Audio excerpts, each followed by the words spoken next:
সমুদ্র ওই যে কিন্তু পড়লে সব ভালো লাগে শেষ ভাল লাগে শেষ শেষ না তখন শেষ বললে হেলিকপ্টারও খুঁজে বাই করতে হবে তখন শেষ হওয়ার জন্য কিছু থাকবেই না আমরাই শেষ হয়ে যাব দেখাই যায় না জঙ্গলের কারণে আচ্ছা এই জায়গায় পড়লে রেস্ট কেমনে করবে মানে ফোন টোন কেমনে ওটা পোলো ওটা ট্রেনিং তো আজকে করছে সবাই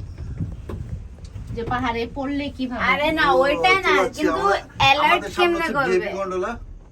এটা হচ্ছে ভিআইপি অনলি 3%। বাতাস বাতাস কেমন করতেছে আমাদের তো হচ্ছে ওই যে ঝর্ণা 7%, that's why we are not VIP। এই যে ঝর্ণা হ্যাঁ ওই যে মাটি বসো উঠলে কিন্তু এই ভালো বড় ঝর্ণা এই যে Wow! হ্যাঁ এই যে দেখ। সবাই দাঁড়ায় না ও তুই ডরে ঠরে উঠোস না আচ্ছা দরকার নাই আসলে অনেক বড় ঝর্ণা আরে আমি মাটির বসা ওয়েট তো- নিয়ে ওই জয়েন্টে কিন্তু ধাক্কা